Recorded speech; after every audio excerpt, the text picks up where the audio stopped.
Red سا ہے اور اس میں سرخی بھی ہے، اس میں خارش بھی ہوتی ہے، اور اسی رنگ ورم کی وجہ سے بالوں میں خشکی بھی ہو جاتی ہے، بال گر بھی جاتے ہیں، زبردست قسم کی خارش اس میں ہوتی ہے۔ یہ بھی رنگ ورم کی ایک اور تصویر ہے، اس میں آپ دیکھ لیں یہ بہت زیادہ ہے، بالوں سے نیچے نیک کے علاقے تک یہ رنگ ورم پھیلا گیا ہے۔ یہ وائٹ سکیلز بھی اس کے اوپر ہے اور اندر سے تھوڑا سا صاف بھی آپ کو دکھائی دے رہا ہے۔ اسی طرح یہ بھی رنگ ورم کی ایک قسم ہے، یہ بھی بالوں میں ہے اور متاثرہ ایریا سے بال گر بھی گئی ہے، اور اگر آپ اس علاقے کو دیکھ لیں تو اس ایریا میں کچھ سرخی بھی ہے، یعنی خارش کی وجہ سے یہاں پر بلیڈنگ بھی ہو رہی ہے، تو یہ بھی رنگ ورم کی ایک علامت ہے۔ یہ ہے ناخنوں میں اگر رنگ ورم ہو جائے تو ناخن کی شیپ بالکل چینج ہو جاتی ہے۔ اس ناخن کو ذرا دیکھ لیں، یہ تو بالکل مطلب چینج ہو چکا ہے، اور اس ناخن تک بھی یہ بیماری پھیل چکی ہے، اس کو بھی ذرا دیکھ لیں۔ یہ سکن بھی ہے، اس سے متاثر ہوتی نظر آ رہی ہے۔ اب رنگ ورم آف جینیٹل ایریاز جو جنسی اعضاء ہے، ان کے ارد گرد رنگ ورم کیسے دکھائی دیتا ہے، تو یہ جنسی اعضاء کی تصویر ہے۔ یہ ران ہے، تائز کے درمیان کا علاقہ ہے، اس میں آپ رنگ ورمز کو دیکھ سکتے ہیں۔ گرمیوں میں عموماً اس قسم کے رنگ ورمز زیادہ ہوتے ہیں، اس قسم کے انفیکشن زیادہ ہوتے ہیں۔ یہ ایک اور ہے، یہ بھی تائز ہے، تائز کے ارد گرد کا علاقہ ہے یہ، اس میں بھی آپ رنگ ورم جو ہے یہ دیکھ سکتے ہیں، اس کو فیل کر سکتے ہیں۔ یہ بھی جینیٹل ارگینز ہے، یہ اگر آپ اس کو دیکھ لیں تو یہ جینیٹل ارگینز ہے، اور یہ اس کے ساتھ کا علاقہ ہے، اس میں بھی یہ رنگ ورم آپ دیکھ سکتے ہیں۔ اس میں کچھ دانے سی بھی دکھائی دے رہی ہے یہ جگہ جگہ پر۔ رنگ ورم جو ہے یہ تصویریں دیکھنے کے بعد اب آپ کو یہ علم ہونا چاہیے کہ یہ ایک متعدی بیماری ہے، یعنی یہ ایک انسان سے دوسرے انسان میں، اور اسی طرح بعض اوقات یہ جانوروں سے بھی انسانوں میں پھیل جاتی ہے، خصوصاً آپ کے گھر میں جو پالتو جانور ہے، بلی ہے یا کتے ہیں، ان کو اگر یہ انفیکشن ہو جائے تو اس سے یہ انسانوں میں یہ انفیکشن ہو جاتا ہے۔ اسی طرح یہ کتا ہے، اس میں یہ انفیکشن ہے، تو یہ انفیکشن بھی ادھر آ کر اس سے بھی انسان جو ہے یہ متاثر ہو جاتے ہیں۔ یہ ایک انسان سے دوسری انسان میں بھی، خواہ وہ مرد اور عورت ہو یا مرد اور مرد ہو یا بچے بوڑھے ہو، یعنی ایک انسان سے دوسرے انسان میں بھی یہ بیماری پھیل جاتی ہے، تو اس لیے احتیاطی تدابیر آگے جب ہم بات کریں گے تو اس پر عمل کرنا بہت زیادہ ضروری ہے۔ رنگ ورم سے بچنے کے لیے احتیاطی تدابیر ہے۔ یہ ایک تصویر ہے آپ کے سامنے، اس کی 3 حصے ہیں۔ یہ حصہ ہے کہ رنگ ورم انفیکشن کیا ہے، دوسرے حصے میں ہے کہ یہ کیسے یہ بیماری پھیلتی ہے، اور تیسرے حصے میں ٹریٹمنٹ ہے اور پریونشن ہے۔ پہلے حصے میں رسک فیکٹر، اگر کوئی انسان HIV یعنی ایڈز کا مریض ہے، یا کسی انسان میں پرولانگڈ ایلنس ہے، طویل عرصے سے وہ بیمار ہے، یا ایک انسان ہے وہ فیکٹری میں کام کر رہا ہے، فیکٹری ورکرز ہے، اسی طرح فرناس ورکرز ہے، سیویج ورکرز ہے، پول کلینرز ہے، اور مائن ورکرز ہے، ان میں رنگ ورم ہونے کے چانسز زیادہ ہوتے ہیں، ان میں یہ بیماری زیادہ دیکھنے کو ملتی ہے۔ اب موڈ آف اسپریڈ کیا ہے؟ Direct contact with an infected person, جس آدمی کو یہ بیماری لاحق ہو، اگر آپ اس آدمی کے ساتھ گلے ملاتے ہیں، اس کے ساتھ ایک بستر پر سو جاتے ہیں، تو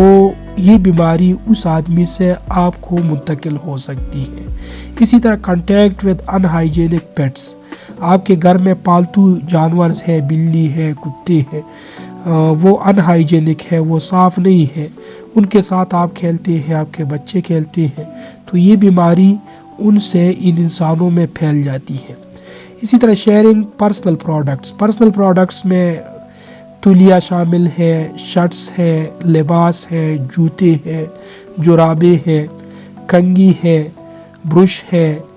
یہ مختلف قسم کی چیزیں جو کہ پرسنل ہوتی ہے، یہ آپ شیئر کرتے ہیں۔ گھروں میں عموماً ایک بھائی دوسرے کے جوتے پہنتا ہے،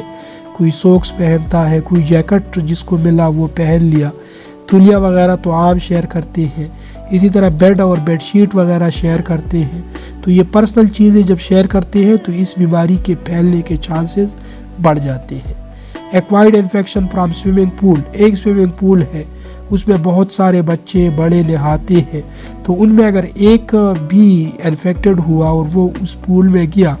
تو اس پول میں بعد میں آنے والے جتنے لوگ ہوں گے ان سب کو یہ بیماری جو ہے ہو سکتی ہے۔ اب ٹریٹمنٹ کی طرف آتے ہیں تو اس میں اینٹی فنگل کریم اور لوشن زیادہ تر استعمال کیا جاتا ہے، اسی طرح بعض صورتوں میں اورل میڈیکیشن بھی استعمال کی جاتی ہے، آگے جا کر اس پر ہم بات کرتے ہیں۔ پھر پریونشن یہ بہت زیادہ ضروری ہے،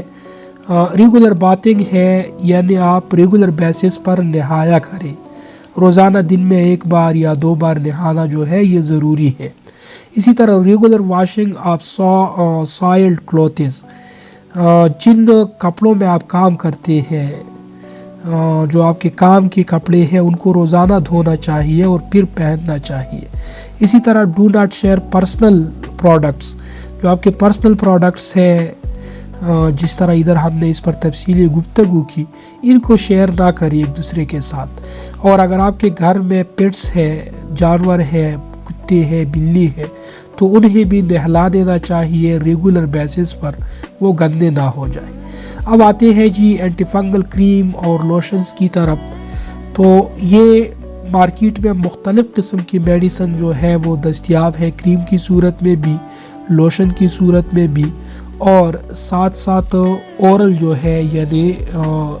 جس کو آپ کھاتے ہیں کیپسول یا سیرپ یا اسی طرح ٹیبلٹ کی صورت میں بھی یہ دستیاب ہے۔ کلوٹرائمازول ہے، کینسٹن کے نام سے دستیاب ہے، ایکونازول ہے، میکونازول ہے، ٹربینافین ہے، اسی طرح فلوکونازول ہے، کیٹوکونازول ہے، نیسٹیٹن ہے اور ایمفوٹیراسین ہے۔ تو یہ اور بھی بہت سارے ہیں، لیکن یہ چند جو ہے عام دستیاب ہے، کسی بھی میڈیکل سٹور میں جا کر آپ یہ ان کو خرید سکتے ہیں۔ اب جی اینٹی فنگل کریم اور لوشن میں یہ کینسٹن ہے، آپ کے سامنے ہے، بائر کمپنی ہے، ایک مشہور کمپنی ہے، اس کمپنی کا پروڈکٹ ہے،